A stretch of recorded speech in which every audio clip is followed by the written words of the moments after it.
जिसको परेशानी हो, वो जिस पार्टी का एजेंडा नहाने धोने का है, जिस पार्टी का एजेंडा जो है धार्मिक एंगल का, उनको परेशानी होती है तो मुझे इससे कोई फर्क नहीं पड़ता। जब ये अपने धार्मिक एजेंडे को स्थापित करने के लिए हमारे लोगों को गुमराह करने का काम करें, मैं अपने लोगों को जागरूक करने का काम करूँ। मैं किसी को रोक थोड़ा ही रहा हूँ। जिसको निमंत्रण मिला वो भी और जिसको नहीं मिला वो भी जाए। मैं सबकी आस्थाओं का सम्मान करता हूँ। मैं तो संविधानवादी व्यक्ति हूँ। मैं अपने गुरुओं संतों की बात पर खड़ा हूँ। मन चंगा तो कटौती में गंगा। आपका एक बयान बहुत वायरल हो रहा है जिसको लेकर घमासान मचा हुआ है कि आप कह रहे हैं कि महाकुंभ के अंदर जाने वाले लोग पाप करने वाले होते हैं। क्या कहें? नहीं, मैंने कहा कि जिन्होंने पाप किए हैं, मैं यहाँ जहाँ रहता हूँ उससे 50-60 किलोमीटर पर हरिद्वार है, और हम बचपन से ये सुनते आए हैं हिंदू धर्म के धार्मिक गुरुओं से कि गंगा जी में जाके अपने पाप धो और पापों से मुक्ति ले लो।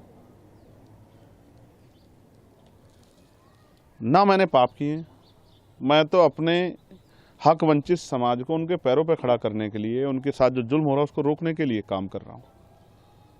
तो मुझे पाप धोने की जरूरत नहीं है। और रही बात, हमारी पार्टी का स्टैंड स्पष्ट है।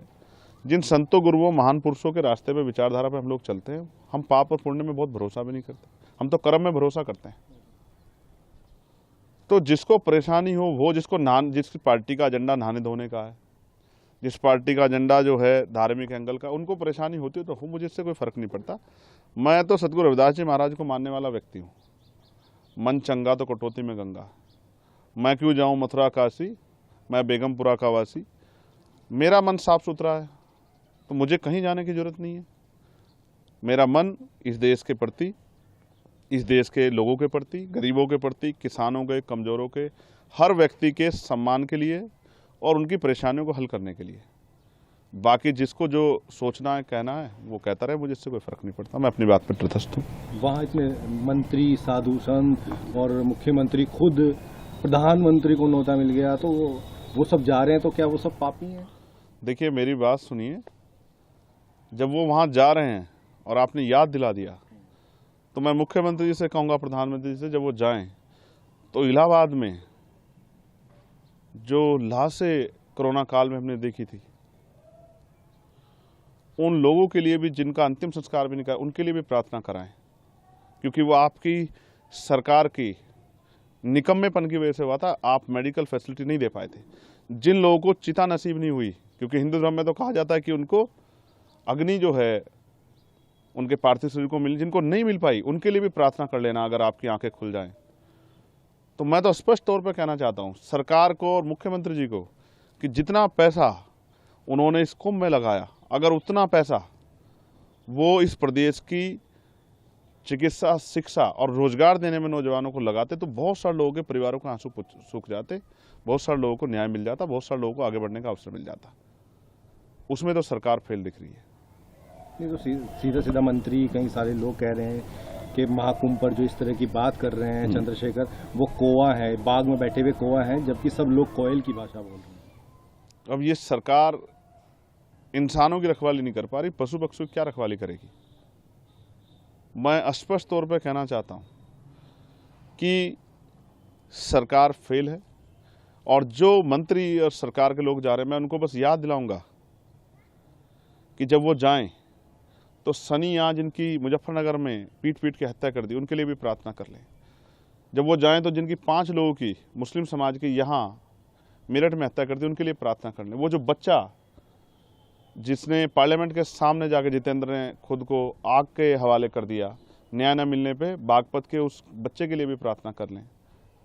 जब वो जाएं, अमन जिसकी पुलिस ने पीट पीट के हत्या कर दी लखनऊ में, उसके लिए भी प्रार्थना कर लें। रामचंद्र मौर्य जिसकी पीट पीट के अभी लखीमपुर खीरी में हत्या कर दी है, उसके लिए भी प्रार्थना कर लें। 69 शिक्षक भर्ती के बच्चों को उनका हक मिल जाए, उनकी फाइल खुल जाए, उसके लिए भी एक बार वो सोच लें। जो महिलाओं पर अन्याय अत्याचार हो रहा है, उसके बारे में भी सोच लें। किसानों के जो बुरे हाल है, किसान, हमारे नेता दल्लेवाल जी बैठे हैं जीवन मरण के बीच में, अपनी समस्याओं को लेकर किसानों, उनके लिए भी सोच लें। इस पर तो ये निकम्मी सरकार कुछ सोच नहीं रही है। तो इनका एजेंडा जो है नहाने धोने का और धार्मिक एजेंडा, इन पर मैं कुछ कहना नहीं चाहता। इनको जो कहना है कहें, लेकिन जनता इनको आने वाले समय में सबक सिखाएगी। तो अगर चंद्रशेखर को निमंत्रण मिलेगा तो क्या महाकुंभ में जाएंगे? देखिए, आपने सवाल के बीच में ये भी कहा कि कई धार्मिक गुरुओं ने भी इस पर टिप्पणी की है, और मैं विज्ञानवादी व्यक्ति हूँ, मुझे हंसी आती है मैंने देखा कि जब हम वर्ल्ड कप खेल रहे थे क्रिकेट का, तो यहाँ बहुत सारे हवन यज्ञ हुए और फिर भी हार के आए। मैंने ये देखा कि एक संत ने कहा कि हम ऐसा हवन यज्ञ करेंगे इस बार कि पाकिस्तान नक्शे से बाहर हो जाएगा। तो उनसे कहूँगा कि चाइना के लिए भी कर लेना। और अगर इस तरह से, पाकिस्तान में तो हिंदू भी रहते हैं जिनके लिए आप रोज चिंता करते हो, तो उनको भी, उनके जीवन को भी समाप्त करना चाहते हो नक्शे से हटा के। इन्हीं एक संत ने कहा कि मरे मुलायम काशी राम, प्रेम से बोलो जय श्री राम। आप ऐसे लोगों को मैं ना संत मानता, ना उनकी भाषा को संत वाली भाषा मानता। संत का मतलब होता है जो मानवता के लिए जिए, जो सुख सुविधा को छोड़ के जनता को किस तरह से उनके जीवन में समस्याएं खत्म उसके लिए जिए। यहाँ तो सुख सुविधाएं लोग ले रहे हैं और अपने आप को बहुत बड़ी बड़ी बातें करते हैं, लेकिन सच तो कुछ और है। मैंने तो कोरोना काल देखा, अगर जितना पैसा वहां लगाया गया, इतना शिक्षा चिकित्सा पे लगाया होता, तो इतने लोगों की जान नहीं जाती। और ये सब चीजें सरकार की देख रेख में, और कम तो बहुत जल्द जल्द आता है। फिर भी हमारे देश में कोरोना जैसी महामारी आ गई, इतने लोगों की जान चली गई, लॉकडाउन लग गया, मजदूरों की, इतने लोगों की जान चली गई। तो मेरा काम है अपने संतों गुरुओं महापुरुषों की विचारधारा को लोगों तक पहुंचाना। जब ये अपने धार्मिक एजेंडे को स्थापित करने के लिए हमारे लोगों को गुमराह करने का काम करें, मैं अपने लोगों को जागरूक करने का काम करूं। मैं किसी को रोक थोड़ा ही रहा हूं, जिसको निमंत्रण मिला वो भी और जिसको नहीं मिला वो भी जाए।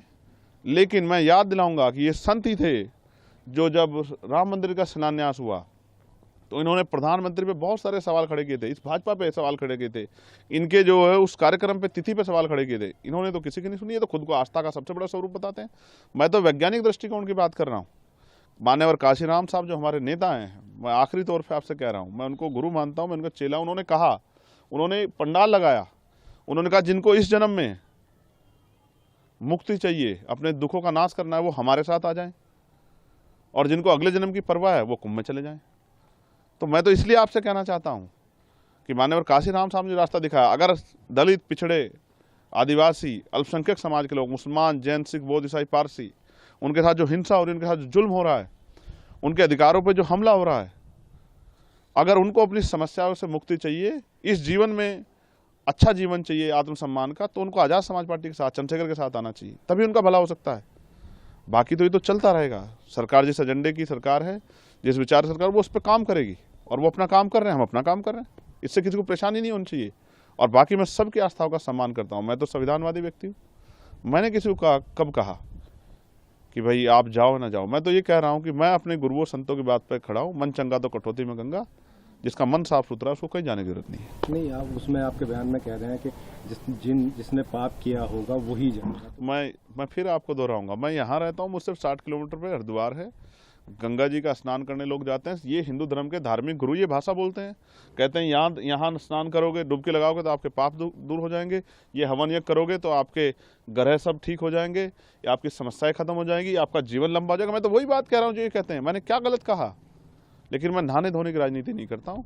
मैं लोगों को सही पथ पे ले जाके उनके दुखों की मुक्ति के लिए राजनीतिक सत्ता के बगैर, और उनको जब तक आर्थिक सशक्तिकरण नहीं होगा, सामाजिक भेदभाव खत्म, तब तक बदलाव नहीं हो सकता। मैं तो अपने काम पे, अपने उस विचार को, महापुरुषों विचार को आगे बढ़ाने का काम कर रहा हूँ।